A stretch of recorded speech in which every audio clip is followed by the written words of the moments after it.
हामीले लड्ने होइन, हाउस घेर्ने हो, लीलामणिजीहरूको पार्टी घेर्ने हो, प्रचण्डको घर घेर्ने हो र यसको उत्तर खोज्ने हो। अमेरिका यहाँ छैन आकर्षित, यो अमेरिकाले गरे होइन। यो सारा चिठी जो अर्थ मन्त्रालयबाट गएका थिए ती चिठी हेर्नुपर्छ भन्दा पहिला त्यहाँ कसको सही छ, के भनेर मागिएको छ। त्यो बेला हाँस्दैन अमेरिका हामीलाई देखेर यति बेकुफ रहेछन् भनेर। एमसीसी को बारेमा लीलामणिजीहरू भीमरावलजीहरूले जति बोले पनि वर्षमान पुन बोल्नु जरुरी छ। आजबाट बाबुरामको कित्ता चाहिँ क्लियर भयो, एमसीसी राम्रो छ, गर्नुपर्छ भनेको छ उहाँले। अहिलेको सरकारको श्री 5 फेरि प्रचण्ड नै हो। यो अहिलेको शेरबहादुरको सरकार चाहिँ प्रचण्डको सरकार भन्ने लाग्छ मलाई। यो एमसीसीमा 6वटा सरकार संलग्न छन्। सुरेन्द्रजीले एउटा डायलग त मलाई दिइहाल्नु भयो। मैले हिजो बेलुका उहाँको टेलिभिजनको अन्तर्वार्ता पनि हेरेँ र उहाँ पनि अहिले एमसीसी बारेमा कुरा नगर है भनेर जानुभयो। किनभने यो अहिले मैले सारमा बुझेको एमसीसी ठिक कि बेठिक उहाँले के पनि भन्नु भएन। अध्ययन गर्नुपर्छ, 4 वर्ष हो, अध्ययन पुगेन डाक्टर साहब। यस्ता सम्झौताहरू अरू धेरै सम्झौताहरू भएका छन् भन्ने छ जुन कुरा औपचारिक रूपमा जानकारी छैन। अब यो स्थितिमा अनि यो एमसीसी सम्झौता पारित गर्न मिल्छ? अमेरिकनहरू आउँदैछ यहाँ, विरोधीहरूले नमाने हुनाले पो हामीले गर्न सकेनौँ, हामी त चाहेको आउने भनेर देखाउनु पो खोज्या हो कि त? त्यति हो भने पनि मुटुको न्यानो होला। हामी कहाँ फसिरहेका छौँ र कहाँ फसाइँदैछ भन्ने कुराहरू हामीले विचार गरेनौँ भने मुलुकको राष्ट्रिय सार्वभौमिकता अब जसले यो गर्यो यो सबै नपढिकन गर्यो भन्ने तपाईको तर्क के त नियतमा नियत हाम्रो सुरेन्द्रले अब हैन सुरेन्द्रलाई त मैले हैन सुरेन्द्रले मैले पत्रकार चाहिएको त्यो सुन्न पाउन्न मैले। नमस्ते, म कलाकार पूजा शर्मा र तपाईहरु अहिले हेर्दै हुनुहुन्छ मेरो दैनिकी र यसलाई लाइक गर्नु, शेयर गर्नु, सब्स्क्राइब गर्नु र धेरै भन्दा धेरै माया गर्नु र इन्जोय लिनुस्। Thank you so much.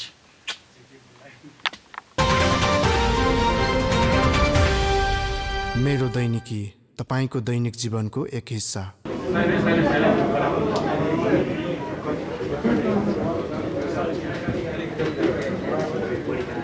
सभापति महोदय, वक्ता साथीहरू, पत्रकार मित्रहरू, यो जति पनि पूर्ववर्ती वक्ताहरूले आजको सन्दर्भमा विचार दिनुभयो, मैले देख्दाखेरि त्यो भन्दा पनि यो चीज आएको कसरी, यसको जिम्मेवारी कसको, यसको जवाबदेहिता कस्तो भन्ने तर्फ चाहिँ मैले एक शब्द पनि अभिव्यक्ति भएको सुनिन।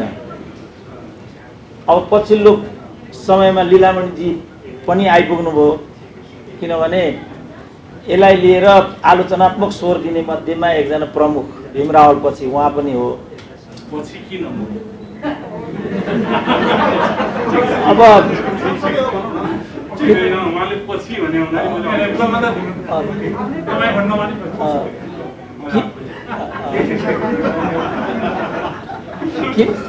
किनभने किन उहाँ पछि भने यो उहाँहरूकै पार्टीले गरेको हो, त्यसकारण उहाँ पछि। भीमराव चाहिँ त्यसपछि मात्रै, तर मन्त्री पनि हुनुभएको र एमसीसी को अङ्ग पनि रहनु भएको। मैले के भन्ने गरेको छु भने एमसीसी को बारेमा लीलामणिजीहरू भीमरावलजीहरूले जति बोले पनि वर्षमान पुन बोल्नु जरुरी छ। किनभने जुन बेला यो भएको थियो त्यो बेला उहाँ अर्थमन्त्री हुनुहुन्थ्यो र पछि विद्युत मन्त्री हुनुभयो। आजबाट बाबुरामको कित्ता चाहिँ क्लियर भयो, एमसीसी राम्रो छ, गर्नुपर्छ भनेको छ उहाँले। हिजो अलि अस्पष्ट थियो, आज स्पष्ट भाषामा आएको छ। समृद्धिले मात्रै राष्ट्रियता बलियो हुन्छ, एमसीसीले मुलुक समृद्धिमा जाने हुनाले एमसीसी राम्रो छ, गर्नुपर्छ। अब यो गरिरहँदाखेरि त्यो पार्टीको अध्यक्ष प्रचण्ड हुनुहुन्थ्यो। अहिलेको सरकारको श्री 5 फेरि प्रचण्ड नै हो। यो अहिलेको शेरबहादुरको सरकार चाहिँ प्रचण्डको सरकार भन्ने लाग्छ मलाई। त्यसकारण यसको क्रोनोलोजीमा जानुपर्छ। क्रोनोलोजीमा नगइकन खाली अमेरिकाको विरुद्धमा मात्रै गइयो भने मलाई लाग्छ हामी अमेरिकी विरोधी मात्रै हुन्छौँ, नेतालाई उन्मुक्ति दिने हामीहरू मतियार हुन पुग्छौँ। हाम्रो इस्वी 1950 को सन्धिलाई हेर्ने दृष्टिकोणदेखि नै यही आवाज रहेर आएको छ। 50 को सन्धि हाम्रा शासकहरूले गरे, त्यसबाट 2011 सालको कोशी सम्झौता पैदा भयो, त्यसपछि 16 सालको गण्डक सम्झौता पैदा भयो, त्यसपछि प्रजातन्त्र आयो, महाकाली पैदा भयो,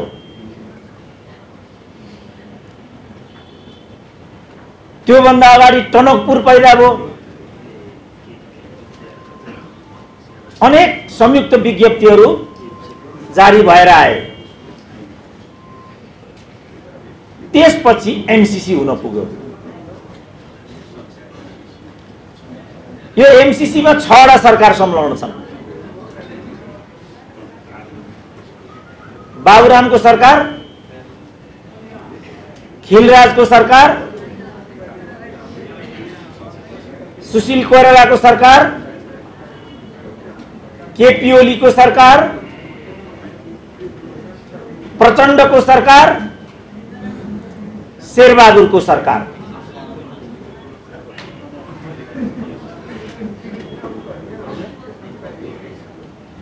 तर यो एमसीसी प्रति नेपाली कांग्रेस मात्रै इमानदार देखियो र उनले पटक पटक के भन्यो भने यो राम्रो छ, यो गर्नुपर्छ। त्यसपछि बाबुरामको कुरा आयो, केपी ओलीको कुरा बीचमा छ। केपी ओलीको क्याबिनेटमा भीमराव आफै डिपिएम हुनुहुन्छ, उहाँको प्रखर विरोध छ।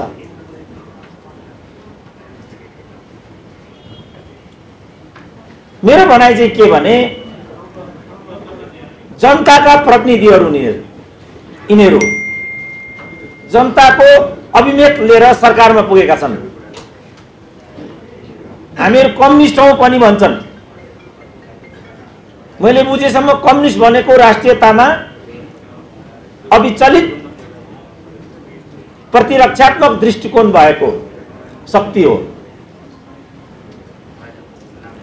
अब कम्युनिस्टकै सरकारको चाहिँ पहल कदमीमा एमसीसी हुन खोज्नु अनि सडकमा हामीहरू आउने परिस्थिति बन्नु, यो के कुरा हो भनेको मैले चाहिँ वर्षमान पुन अर्थमन्त्री हुँदा अर्थ मन्त्रालयबाट जम्मा 4 वटा पत्रहरू गएको भन्ने सुन्छु म अमेरिकामा। लगातार ती पत्रहरूबाट एमसीसी को माग भएर गएको छ। सायद त्यसकारण वर्षमान पुन बोल्न नसक्नु भएको हो कि, किनभने यो परियोजना हामीले मागेको हो। अघि जो नेताहरूले भन्नुभयो यो चीनको विरुद्ध लक्षित छ, के हामीले चीनको विरुद्ध अमेरिकालाई बोलाएको हो? यो कुरा प्रश्न हुनुपर्छ। पहिला बोलाउने अनि सम्झौता गर्ने, त्यसपछि यो कुरा के हो भनेर चिठी लेख्ने। यो के कुरा हो भनेको नि? उपयुक्त व्यक्ति उपयुक्त स्थान हुनुपर्छ भनेर म माग गर्थे नि। यसको कारण यो थियो किनभने एमसीसी को भाषा शेरबहादुर र ज्ञानेन्द्र बहादुर कार्कीले बुझ्छन् भन्ने कुरामा मलाई पटक्कै विश्वास लाग्दैन।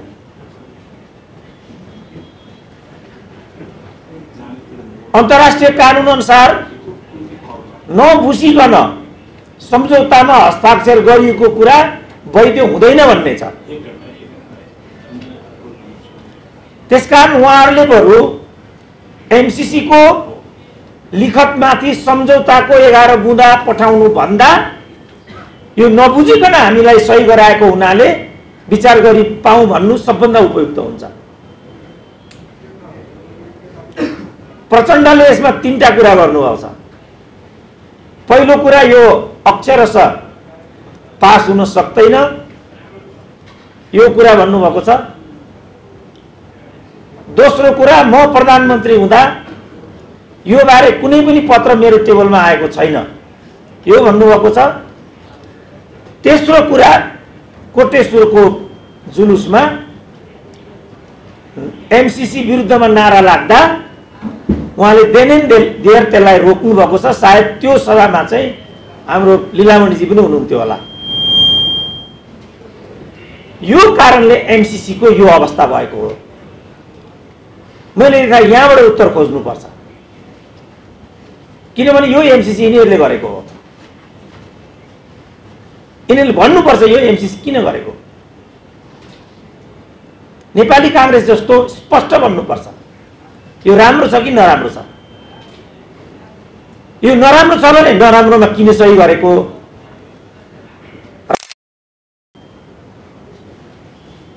बाइस दलको गठबन्धन भन्ने भइरहेछ। लगातार हाम्रो कार्यक्रम छ भन्नुभयो अघि धर्मेन्द्रजीले। ल उहाँहरूको त राजनीतिक पार्टी हो एजेन्डाहरू छन् ठिकै छ। बाँकी नेपालीहरू पनि त्यहाँ उभिनु पर्ने किन। एकजनाले भन्नुभयो यो गठबन्धनमा हामीहरू पनि छौँ तर न्यूनतम कार्यक्रममा एमसीसी परेको छैन त्यसकारण एमसीसी त्यहाँ आकर्षित हुँदैन हाउसमा। अहिले एउटा अफवाह फैलाइएको छ समाजमा कि त्यसैको लागि हाउस बोलाइएको छ। यो के कुरा हो के गर्न खोजे हो यो। यसमा कसैको जवाफदेहिता हुन्छ कि हुँदैन। यी हुन् छलफल गर्नुपर्ने विषयहरू। खालि ठुलो कुरा गरेर चर्को कुरा गरेर अमेरिकाको विरोध गरेर अमेरिकाको एम्बेसी घेरेर जसले यसमा सही गर्छ त्यसको औँला काट्छु भनेर कालो मुसो लाउँछु भनेर जो प्रतिनिधिहरू आयो गृहमन्त्रीको खड्गले बोल्न दिएनन् भनेर आजको गठबन्धन आइराखेको छ। अब अहिले पनि बोल्न दिँदैनन् भनिँदैछ। यो के गर्न खोजेको। यी हुन् मूलभूत विषयहरू। यी मूलभूत विषयमा नआइकन कपोल कल्पित कुरा गरेर हुँदै नहुने कुरा गरेर उत्तेजनाको मात्रै कुरा गरेर अब पनि हामीले अल्मलिने हो भने हामी लक्ष्यमा कहिले पुग्ने त। हामी गन्तव्यमा कहिले हुने।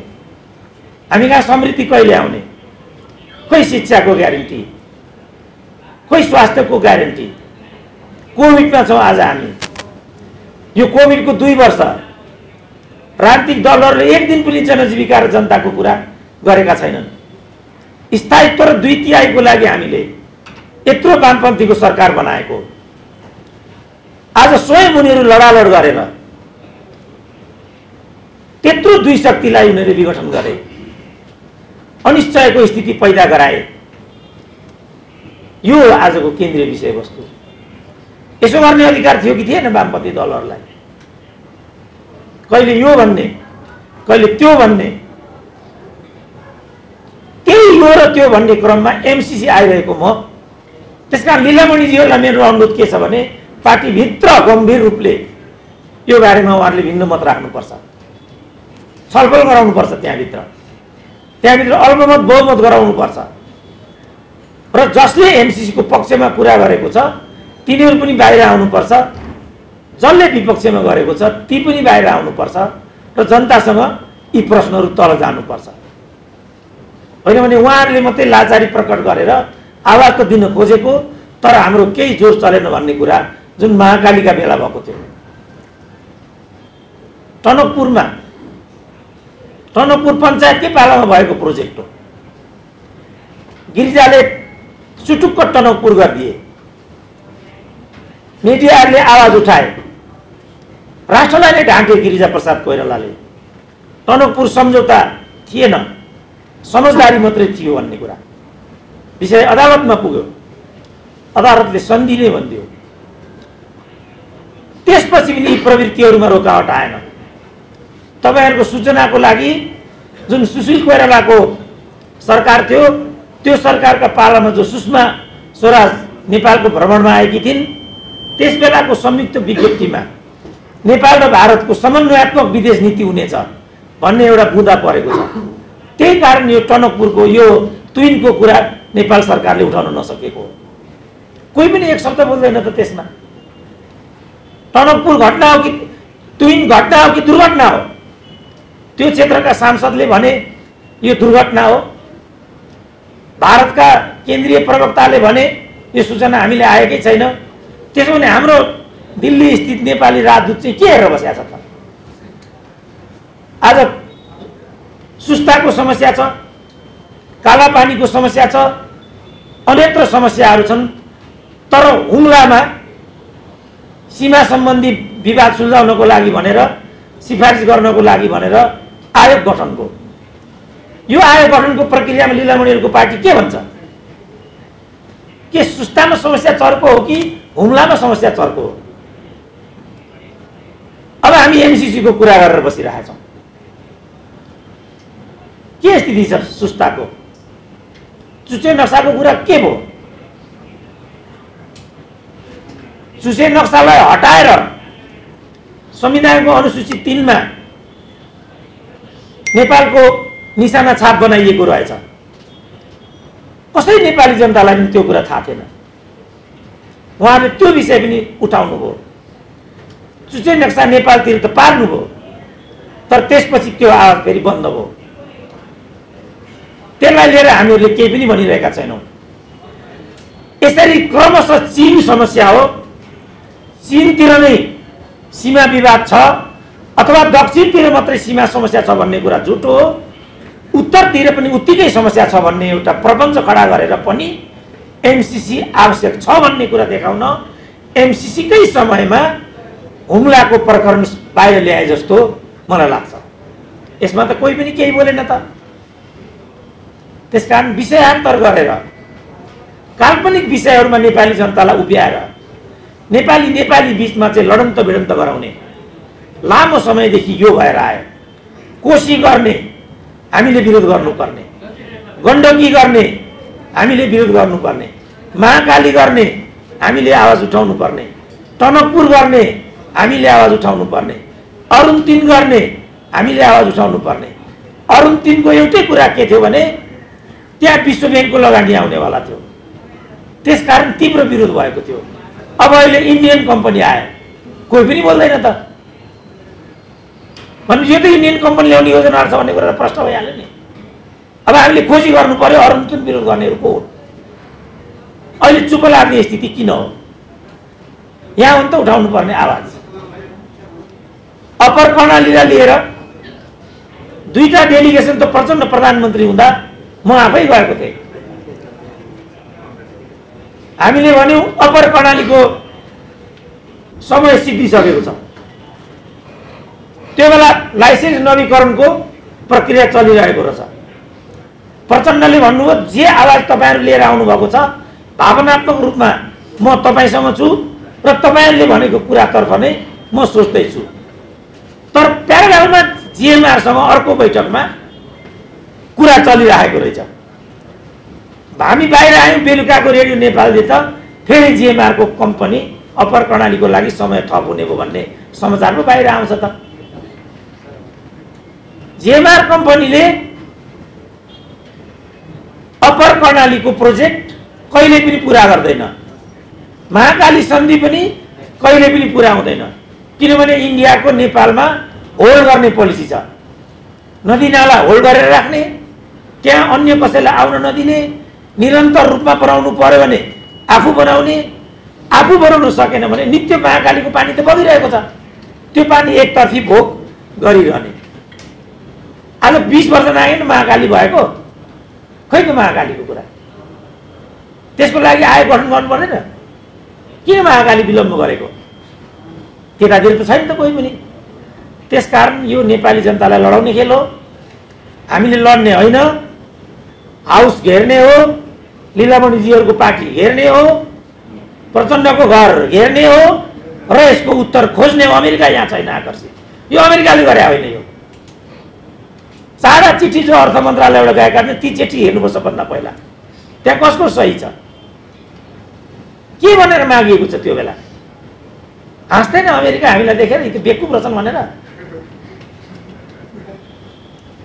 त्यसकारण अब हामीहरूले पनि आफूलाई अलिकति परिपक्व बनाउनुपर्छ। नेताहरू मात्रै बाठा भए भन्ने कुरालाई अब हामीले मान्नु हुँदैन। नेताहरूको कारण लोकतन्त्र आयो, त्यो कुरा सत्य हो, तर उनीहरू सँगसँगै हामी पनि बाठा भएका छौँ, यो पनि सत्य हो। अब हामी पनि लाटा छैन। यो कोडबाट हामीले आफूलाई प्रशिक्षित गर्नुपर्छ र जनताका आवाजहरू उठाउनुपर्छ। अब अँधेरोमा ढुङ्गा हान्ने र हावामा ज्यान फाल्ने कुरा छैन साथी हो। मर्यो भने त गरिबकै छोरो मर्छ छन्, युद्धमा पनि यही भयो। नेताको छोरो त बिरलै मर्यो छन् युद्धमा पनि, गरिबकै छोरो मर्छ त्यहाँ पनि, फेरि पनि त्यही हुन्छ। त्यस कारणले ज्यान पनि बचाउने हो, देश पनि बचाउने हो, तर फटालाई चाहिँ नङ्ग्याउने हो। यो आजको केन्द्रीय विषय र आजको नेतृत्व नै समस्याको जड हो। हामीले फटाहरूलाई चिन्नुपर्छ।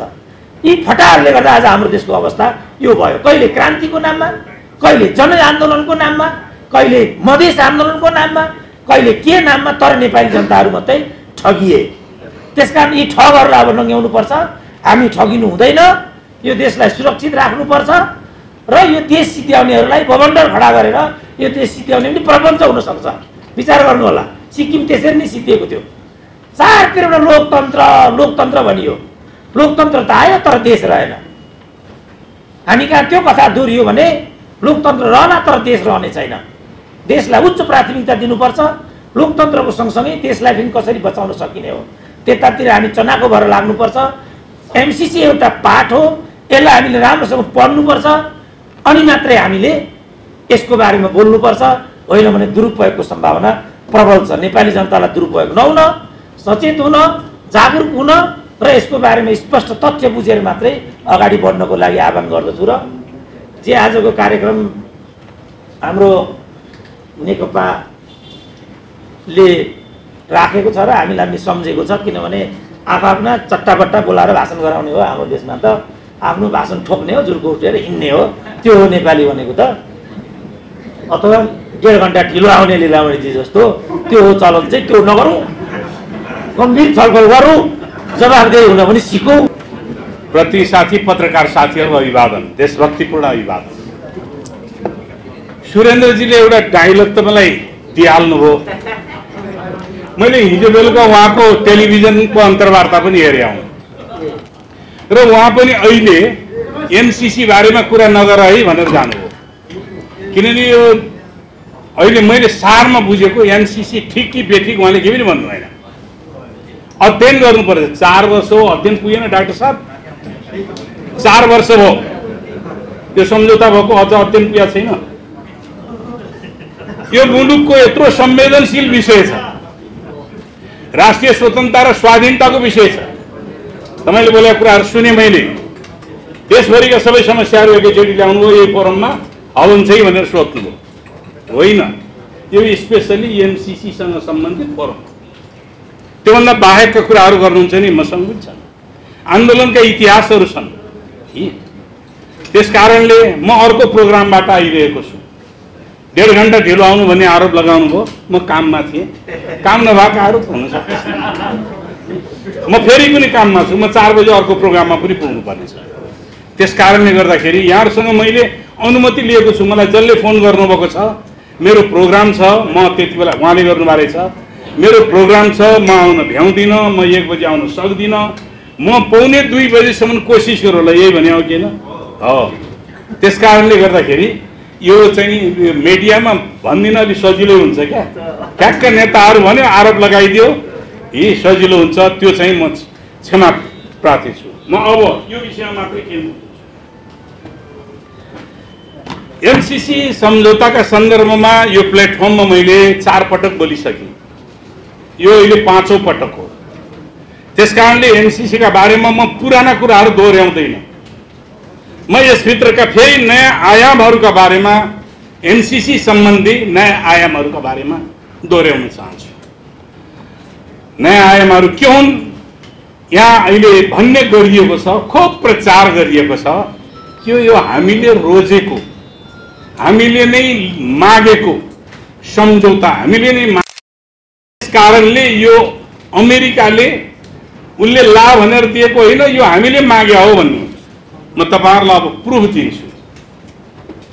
म अब धेरै कुराहरू गर्ने भन्दा पनि डाक्टर साहब यो पनि हेर्नु होला, म डाक्टर साहबलाई देखाउँछु। यो नेपाल ग्रोथ डायग्नोस्टिक रिपोर्ट 2014 मा प्रकाशित है, म प्रुफ सहित राख्दैछु। यसको 2011 बाट अनुसन्धान यसबारेमा अध्ययन सुरु भएको छ, 2011 बाट।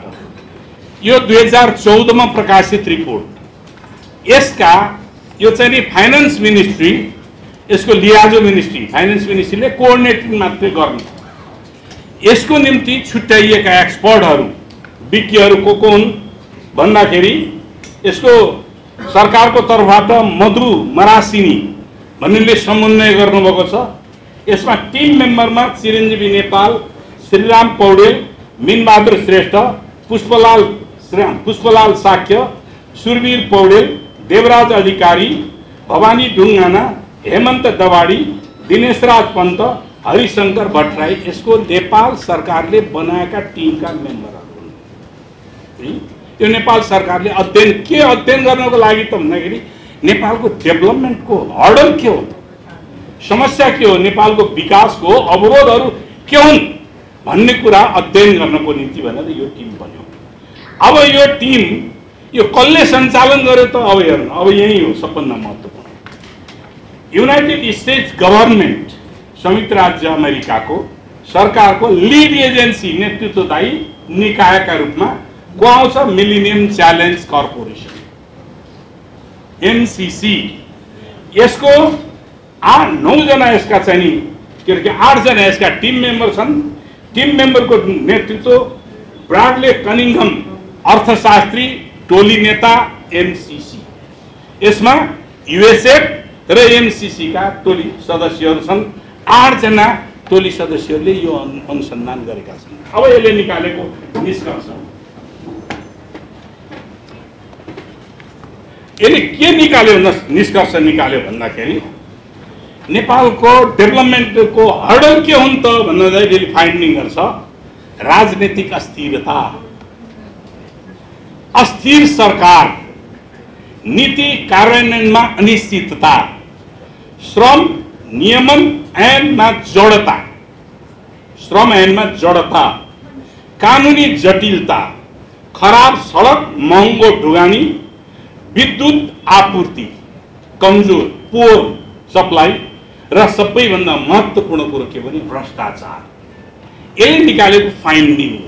यो फाइन्डिङमा म सहमत छु, तर यो सेलेक्सन, प्रोजेक्ट सेलेक्सन कसरी भयो त यो फाइन्डिङ दिँदै सँगसँगै यो प्रोजेक्ट सेलेक्सन गर्नका निम्ति थ्रेसहोल्ड भनेर दिएको छ। थ्रेसहोल्ड जसलाई पार गर्नुपर्ने सङ्घार 20 वटा जति त्यसका बुँदाहरू छन् थ्रेसहोल्ड। अब त्यो थ्रेसहोल्डमा यी कुराहरू यो पुरा भएपछि मात्रै बल्ल अगाडि बढ्ने हो। अनुदान दिने अमेरिकी नीति भन्छ, अमेरिकी नीति। अब त्यो अमेरिकी नीतिमा यो थ्रेसहोल्डका कतिवटा कुरा भयो त नारी रेयरली एन्ड पोरली 8 वटा बुँदा मात्रै पुरा भएको छ। प्रिन्सिपलले के रहेछ त भन्दाखेरि 2/3 थ्रेसहोल्डका 2/3 पूर्वाधारहरू पुरा भएमा मात्रै बल्ल अनुदान दिने नेगोसिएसन गर्न सकिने व्यवस्था रहेछ। उनीहरूको प्रिन्सिपल त्यो देखियो, अहिले अध्ययन गर्दै जाँदाखेरि त्यो देखियो। त्यस कारणले गर्दाखेरि यो हाम्रो भन्छ नि हामीले छनौट गरेर ल्याएको हाम्रै हो भन्ने कुरा 100% झुट हो, 100% झुट हो। यो अमेरिकाले अगाडि सारेको नीति अन्तर्गत ल्याएको एउटा स्ट्रेटेजिकली रणनैतिक रूपले अगाडि सारेको प्रोग्राम। यो अनुदान रणनीति किन, के कारणले रणनीतिक रूपले अगाडि सार्यो त?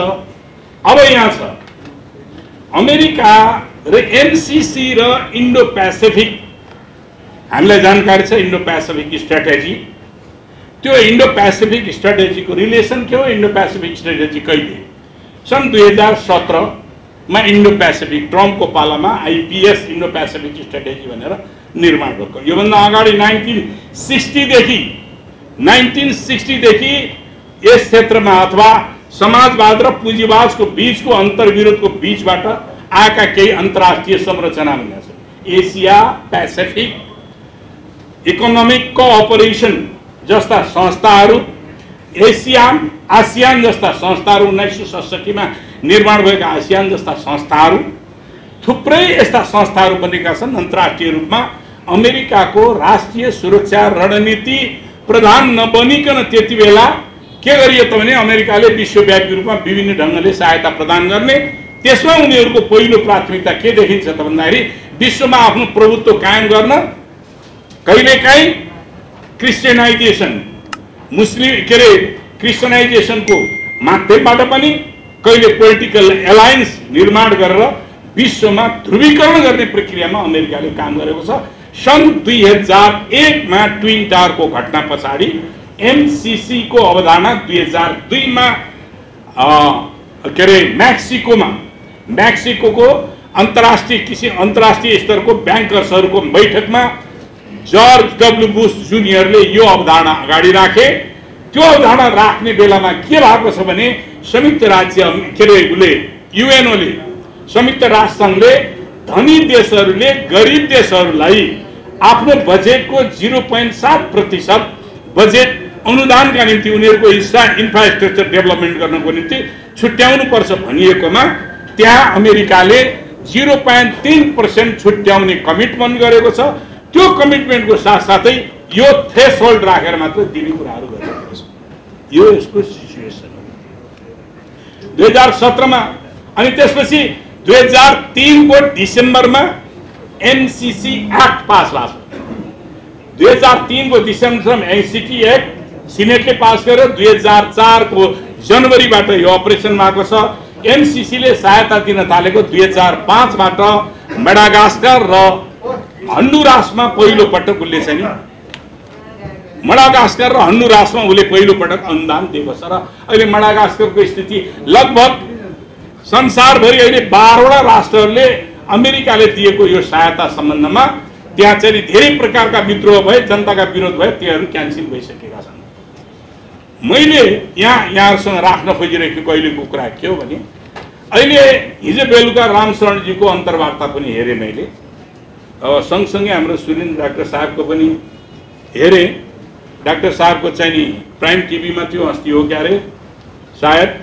अनि मैले अघि भने उहाँले चाहिँ नि यो एमसिसी गरिसकेका छन्, कार्यान्वयन भइसकेको छ, यसको चाहिँ नि तपाईँ समर्थन कि विरोध भन्दाखेरि मैले विरोध र समर्थन गर्नुपर्ने कुनै पनि जरुरी छैन।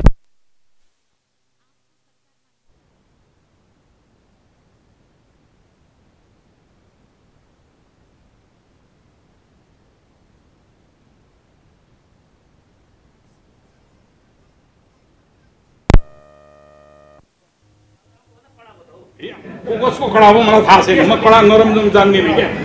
म आफ्नो स्टेट बोल्ने मान्छे हो। स्टेट बोल्ने मात्रै मैले नङले चिमड्दैन त्यो कडा छ कि गरम नरम छ भनेर। त्यस कारणले गर्दाखेरि यो होइन। यति बेला मध्यमार्गी सोच भनेको दक्षिणपन्थी सोच हो।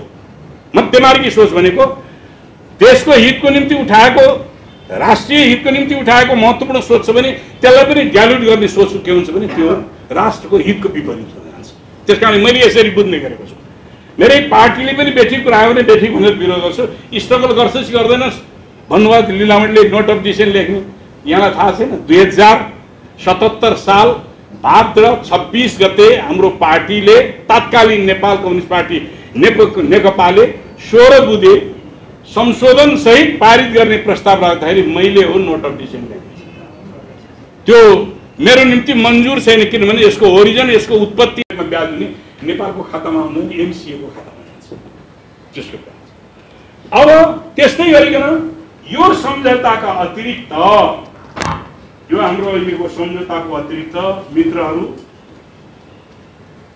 यस्ता इम्प्लिमेन्टेसन एग्रिमेन्ट, क्रियान्वयन सम्झौताहरू धेरै भएका छन्। अहिले औपचारिक रूपले हामीले पाएका छैनौँ। यो अनौपचारिक रूपले प्राप्त गरेको दस्तावेज हो। अब यसमा के छ? यसमा धेरै त्यस्ता यसमा नभएका कुराहरू यसमा उल्लेख गरिएको छ। सम्झौतामा नभएको, मूल सम्झौता नभएका कुराहरू यसमा उल्लेख गरेका छन्। यो चाहिँ इग्नोर गर्नु नपर्ने, पार्लियामेन्टमा यो लैजानु नपर्ने, यो बहस हुनु नपर्ने, को त्यही मात्रै भए पनि हुने। तर त्यसमा महत्त्वपूर्ण के छ भने एमसिए भन्ने जुन मिलेनियम च्यालेन्ज एकाउन्ट भन्ने जो एमसिसी को प्रोजेक्ट कार्यान्वयन गर्नका निम्ति एमसीसी को प्रोजेक्ट कार्यान्वयन गर्नका निम्ति यहाँ अफिस खडा भएको छ।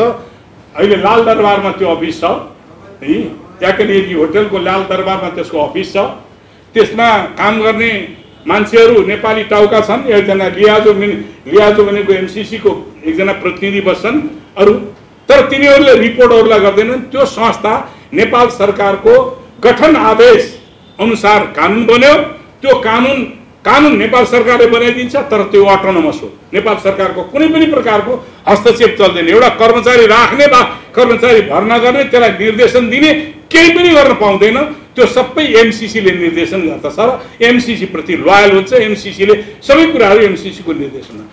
अर्को यसैमा के लेखेको छ, विदेशी कुनैलाई एक्सपोर्टको रूपमा कार्यक्रममा निम्ता गर्नु पर्यो बोलायो भने त्यो बोलाएको व्यक्तिको तेरो नेसनालिटी के हो भनेर गभर्नमेन्टले सोध्ने हक राख्दैन। उसलाई भिसा दिनै पर्छ। त्यो भिसा मल्टिपल भिसा अथवा 5 वर्ष, न्यूनतम 5 वर्षको भिसा दिनुपर्छ।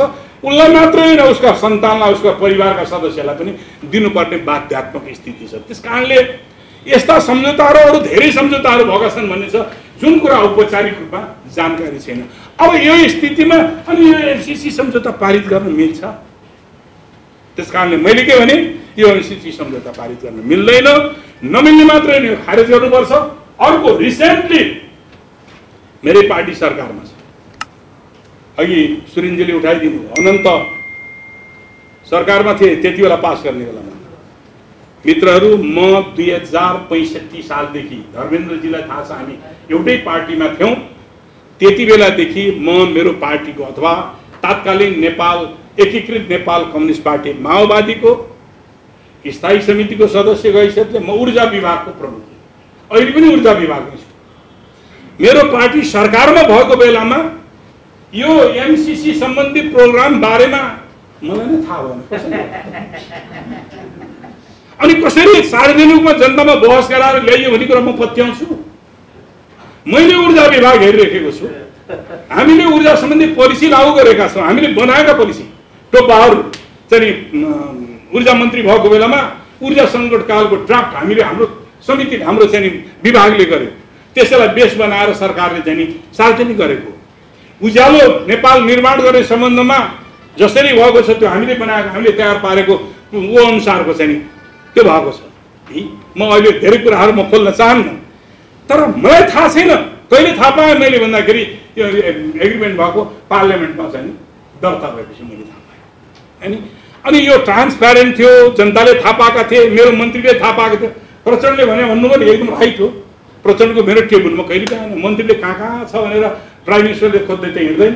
उसको टेबलमा फाइनल एग्रिमेन्टको निम्ति एप्रुभलको निम्ति ल्याउनु पर्यो। विदाउट एप्रुभल के गयो भने सम्झौता भएको छ। सम्झौता भइसकेपछि यतिका फ्लहरू, यतिका नकारात्मक कुराहरू छन् जुन राष्ट्रको हितका विपरीत भएको छ।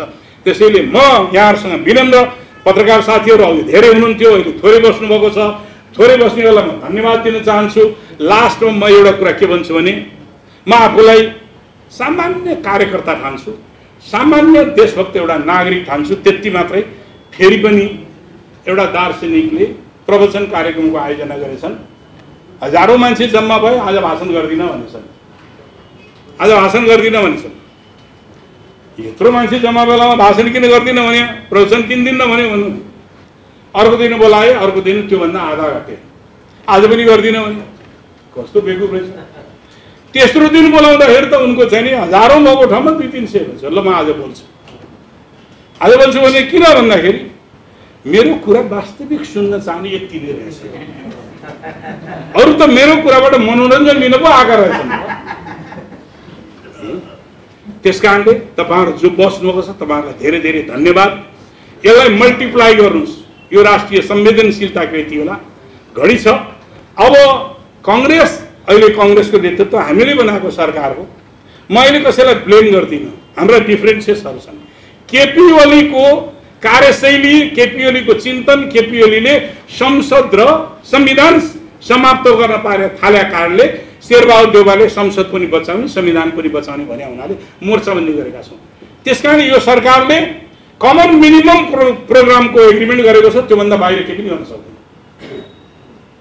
न्यूनतम साझा कार्यक्रम पास भएको छ, त्योभन्दा बाहिर गएर अहिले संसदमा पास गर्न सक्दैन। तर अहिले ह्याभक क्रिएट गरिएको छ, हल्ला भिजाइएको छ, जनमत इल्युजन भ्रम पार्न खोजिएको छ। किनभने अमेरिकी एमसीसी को उपाध्यक्ष आउँदैछन्, उनलाई देखाउनु परिरहेको छ होला, सायद बेनिफिट अफ डाउट अलिकति देऊ न। अमेरिकनहरू आउँदैछ, यहाँ विरोधीहरूले नमाने हुनाले पो हामीले गर्न सकेनौँ, हामी त चाहेको आउने भनेर देखाउनु पो खोज्या हो कि त। त्यति हो भने पनि मुटुको न्यानो होला, होइन भने साँच्चै पार्लियामेन्टबाट इन्डोर्स गर्न खोजेको भने देशको निम्ति ठुलो घात हुन्छ। मलाई लाग्दैन अहिले चाहिँ नि यो कसैले अनुमोदन गर्छ भन्ने कुरा मलाई लाग्दैन। यति भनेर म यहाँहरूसँग बिदा हुन्छु। हवस्, धन्यवाद। यी मुलुकहरू उसको सामरिक महत्त्वका मुलुकहरू छन्, यिनीहरूसँग उसले चाहिँ नि यो अनुदान दिने गरेको छ। तेस्रो अर्को महत्त्वपूर्ण तेस्रो के हो भने जो गरिब देशहरू छन्, संसारका गरिब देशहरू, अनि ती गरिब देशहरूलाई सहायता दिने गर्छ आफ्नो एलिट बनाउन। चौथो हो द्वन्द्वबाट बाहिर निस्केका मुलुकहरू, चाहे त्यो आन्तरिक हो चाहे बाह्य द्वन्द्व हो, त्यसबाट बाहिर निस्केका। अब त्यसमध्येको नेपाल के पर्यो, कुन ठाउँमा पर्यो त भने चारवटै पर्छ। नेपाल सामरिक महत्त्वको देश पनि हो, उत्तरमा चीन, दक्षिणमा भारत, हाम्रो लोकेसन स्ट्रेटेजिक लोकेसन छ। नेपाल गरिब मुलुक पनि हो, नेपाल द्वन्द्वबाट बाहिर निक्लिन थालेको मुलुक पनि हो, नेपाल अन्तर्राष्ट्रिय स्तरमा अमेरिकाको गठबन्धनमा छिरेको मुलुक पनि हो। छिरेको केबाट छिर्यो? इन्डो पेसिफिक स्ट्रेटेजीबाट छिर्यो हो। यस कारणले उनीहरूले नेपालमा यो सहायता दिने मोडालिटी बनाइरहेका छन्। त्यसैले यी सबै कुराहरूले के हो भने ग्लोबल पोलिटिक्सको गिनीपिग हामीलाई बनाउनका निम्ति यो अन्तर्राष्ट्रिय षड्यन्त्र भइरहेको छ। यो अन्तर्राष्ट्रिय रूपमा अमेरिकाले ग्लोबल आफ्नो पोलिटिक्सको गिनीपिग बनाउनु। अब यसको हिस्ट्रीमा जाउँ। हिस्ट्रीको त्यहाँ त फेरि सुरेन्द्रजीलाई गुहार्नु पर्यो। हिस्ट्रीको उहाँको चाहिँ पनि हो 2031 सालमा खम्पा विद्रोह भएको थियो हो, विद्रोह तयारी थियो। 31 सालमा चीनले त्यो खम्पा विद्रोहको मुस्ताङलाई बेस बनाएर विद्रोह गर्न थालेको बेलामा चीनले के भन्यो भने तिनीहरूलाई डिसआर्म गर भन्नु भन्यो नेपाल सरकारलाई। राजाको पाला थियो। नेपाल सरकारले आनेकानी गर्न थालेपछि उनीहरूले के भने हामी नै प्रवेश गर्छौँ, उनीहरूलाई डिसआर्म गर्छौँ, हामी फर्किन्छौँ भनेपछि त्योलाई उसले ल भइहाल्यो त भनेर नेपाल आर्मीले नै के गर्यो त भन्दाखेरि त्यसलाई चाहिँ डिसआर्म गर्यो। सायद सच्ची शमशेर जबराको लिडरसिपमा गएको छ त्यो। र तिनीहरू कतिपय मारिए, कतिपय भागे। तिनीहरूको नेता वाङदी लामा दार्चुलामा गएर मारिएको थियो। अब यो हिस्ट्री के छ त भन्दाखेरि अर्फन्स अफ कोल्ड वार भन्ने एउटा किताब के नाउस भन्नेले निकालेका छन्। के नाउस भन्नेले उनी यहाँ त्यति बेला कार्यरत सिआइएको प्रतिनिधि रहेछन्। 1962 देखि 65-67 सम्म कहिलेसम्म उनी त्यहाँ अझ पछाडिसम्म छन्। उनले एउटा चाहिँ त्यो किताबमा के अरे मुस्ताङ अपरेसन भन्ने एउटा च्याप्टर छ।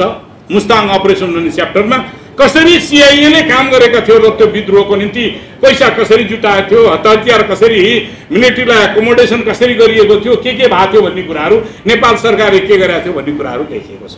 त्यस कारणले यो अहिले भन्ने गरेको छैन यो चाहिँ सम्झौताले अमेरिकी सेना आउँछ, अमेरिकी सेना आउनुपर्छ।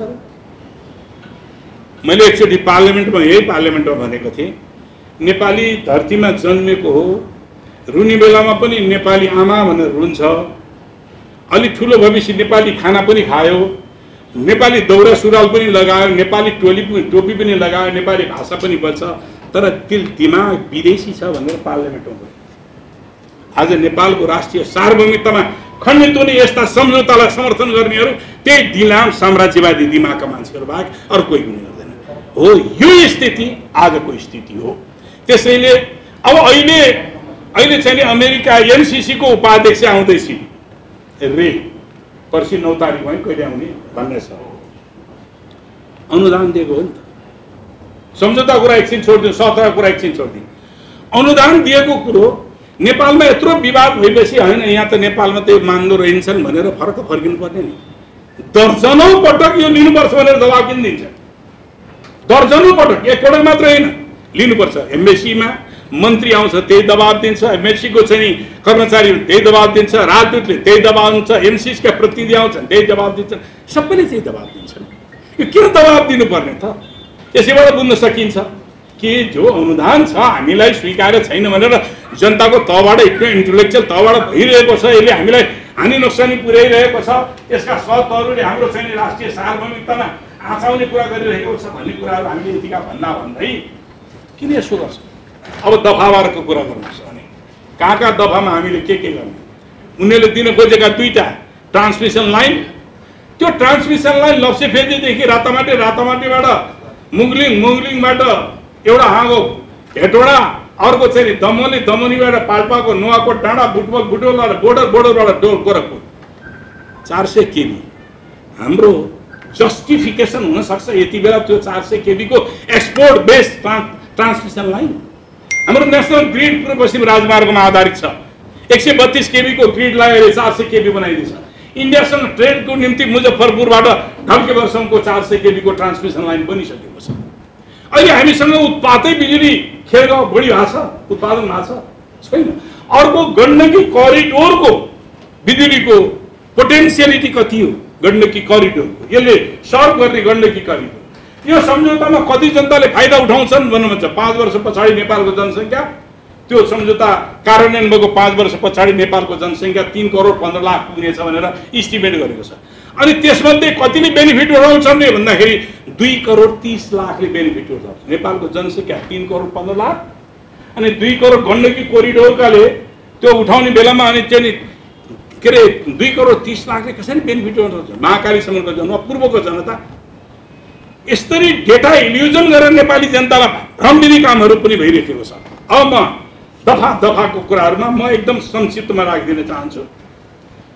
दफा 2.8 ले कर मुक्त गरिदिएको छ, कर लाग्दैन त्यो प्रोजेक्टमा, कसैले पनि कर कहीँ उठाउँदैन। 3.1 ले बौद्धिक सम्पत्ति एमसीसी को हुने व्यवस्था गरिदिएको छ, त्यसबाट प्राप्त गर्ने ज्ञान एमसीसी को। 3.7 ले सक्कल प्रति त्यो प्रोजेक्टका त्यो काम गरेका सक्कल प्रति सबै कागजातहरूको सक्कल प्रति एमसीसीलाई बुझाउनु पर्ने, नेपाल सरकारलाई होइन। लेखा परीक्षण त्यहाँ नेपालको अटर्नी नेपालको चाहिँ नि उसले महालेखा परीक्षाले के अरे लेखा परीक्षण गर्न पाउँछ, तर त्यसलाई भ्यालिड हुँदैन। कसले गर्ने भन्दाखेरि अमेरिकाबाट स्वीकृत प्राप्तको लेखा परीक्षकले मात्रै गरेकोलाई त्यो प्रोजेक्टले भ्यालिड गर्छ, नेपाल सरकारले गरेकोलाई भ्यालिड गर्दैन। त्यस्तै वित्तीय व्यवस्था अन्त्य गर्ने, एउटा न्यू खोजेर 30 दिनभित्र वित्तीय व्यवस्था खर्च भयो, अरबौं रुपियाँ खर्च भयो, खर्च भइसके पछाडिको अरबौं रुपियाँ के हुने भयो त भन्दाखेरि एउटा न्यू खोजिदियो, यी हामीलाई चित्त बुझेन भनेर भनिदियो, लेखिदियो, फिर्ता हुन सक्छ। हाम्रो 13 करोड डलर ती डुब्छ। त्यस्तै गरिकन 5.1 खमा दायित्व अन्त निलम्बन गर्ने। अब यो बडा गजब छ। एमसीसी को स्वविवेकले मलाई मेरो विरुद्धमा अमेरिकाको विरुद्धमा भन्ने लाग्यो होला, अनुभूति भयो। त्यो अनुभूति भएको बारेमा मुद्दा लड्ने कहीँ पनि छैन, ट्रिब्युनलको व्यवस्था छैन कहीँ पनि। यसमा कुनै गएर विवाद गरेर विवाद समाधान गर्ने कुनै न्यायिक निकायको व्यवस्था छैन, राष्ट्रिय अन्तर्राष्ट्रिय कानुनको कुनै पनि व्यवस्था छैन सम्झौतामा। अब त्यसले उसले चाह्यो भने उसले कुनै पनि बेला फिर्ता गर्ने, फिर्ता मात्रै गर्दैन, उसले आफ्नो मात्रै फिर्ता गर्ने होइन, त्यहाँ जति खर्च भएको छ त्यो रकम त्यसको ब्याज डलरमा फिर्ता गर्नुपर्ने व्यवस्था। सम्झौता भएपछि बायलेटरल, ट्राइलेटरल, मल्टिलेटरल अब्लिगेसन हुन्छ। द्विपक्षीय, त्रिपक्षीय, बहुपक्षीय दायित्व बेहोर्नुपर्ने हुन्छ। त्यो युनिलेटरल दायित्व छ, नेपालले मात्रै दायित्व बेहोर गर्नुपर्ने, अमेरिकाले केही पनि दायित्व बेहोर गर्दैन। 5.3 क सम्झौताको वित्त विपरीत काम कारबाही भएमा ब्याज सहित मैले भनिहालेँ। अनि पार्लियामेन्टबाट इन्डोर्स गर्ने व्यवस्था, अघि मैले भने यो कानुन बनाउनका निम्ति, त्यसलाई कानुन बनाउनका निम्ति पार्लियामेन्टबाट अनुमोदन गर्ने, तर त्यसमा संशोधन गर्नु पर्यो भने संशोधन गरेपछि पार्लियामेन्टमा ल्याउनु पर्थ्यो। जहाँ जे संशोधन गरिदिए पनि हुन्छ, त्यो व्यवस्था त्यही सम्झौतामा राखिएको छ। 6.3 खमा एमसीसीसँगको सम्झौता अन्य कुनै जसबारे मैले अघि भनिसकेँ। 6.4 मा यो सम्झौतालाई अन्तर्राष्ट्रिय सम्झौता किन भनियो? नेपालमाथि गभर्न गर्नका निम्ति, नेपालको कानुनलाई निलम्बन गर्नका निम्ति। 6.8 मा आयोजना कार्यतर विदेशीलाई नेपालको कानुन लाग्दैन, आयोजनामा कार्य गर्ने विदेशीहरूलाई नेपाल मान्छे मारे पनि कानुन लाग्दैन, कर तिर्नु पर्दैन, अरू पनि कुनै तिर्दैन, कुनै पनि के अरे फौजदारी अभियोगमा उनीहरूलाई लाग्न पाइँदैन भन्ने कुरा सम्झौताले व्यवस्था गरिन्छ। 7.1 मा सम्झौता बाजिएको हदमा नेपालका कानुनहरू निलम्बन, जुन कुरा अघि नै मैले भने। त्यसै गरी 7.4 मा कार्यान्वयनको यो अगाडि गइसक्यो 5.5 को सम्झौता, 5.5 अनुसारको 5 वर्षको भनेको छ, 5 वर्ष होइन यो अनन्तकालसम्म हुन्छ। 8.1 मा आयोजनाको निम्ति अहिले जो रकम खर्च गरिएको छ, नेपालले राख्नुपर्ने 13 करोड डलर मध्येको झन्डै 11 अरब रुपियाँ खर्च भइसक्यो भनिन्छ। त्यो प्रोजेक्टको नाममा ल्यान्ड एक्विजिसन अर्थात् अधिग्रहण गर्ने काम प्रोजेक्टको नाममा हुन्छ। नेपाल मेरो दैनिकी तपाईको दैनिक जीवनको एक हिस्सा।